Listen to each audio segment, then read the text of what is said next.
Hey everybody, it's Allie and I am back with another entry in the Pieces of You project. Today's prompt is in your own words, and I am following the formula that I established in the beginning of this project. So I've got a pattern paper, I actually did pattern vellum this time, on the top, where I am also stamping the title onto a little label, a die cut label from a die cut label pack that we have, and then I have my photo on the bottom. I have also run that through the sewing machine to attach the pattern vellum to my photo. For this one, in an attempt to bring in some of Anna's own words, I had a really fun time scrolling back through our text messages. And I didn't even go back very far, but it's pretty fun to actually think about how far back you can go in time and have a record of your relationship and the ways that you communicate via text message.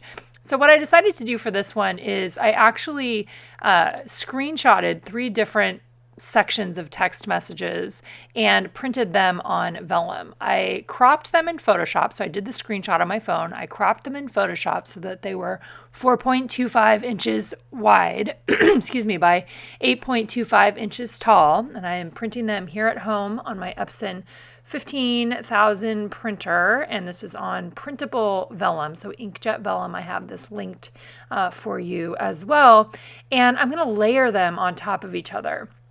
Last time I did the Pieces of Life project, we did Pieces of Us, and I actually used vellum a bunch of times in that project as inserts in between the prompt entries and additional home for more journaling. So if you'd like to see how vellum was used in that project, you can check that out in the archives too. So I took those three sheets of vellum. I ran through the sewing machine just to attach them together. I love the layered look of it.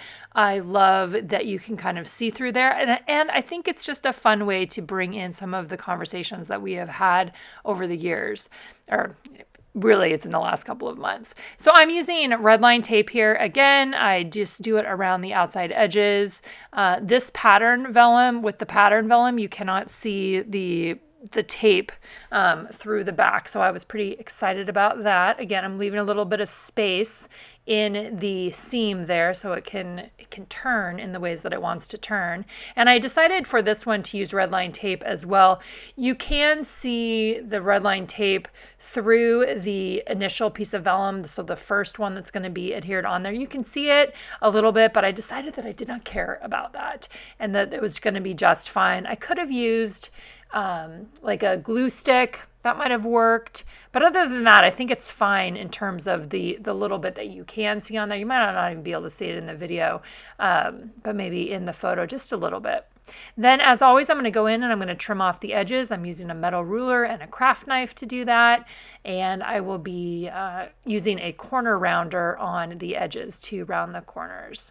So this is prompt number 3, again, in your own words. So I was trying to bring in some of Anna's words. You could do this where you're highlighting a simple phrase or a sentence that they say regularly or things that they say. You could make a list, but I definitely loved pulling from the text messages. As always, let me know if you have questions in the comments below.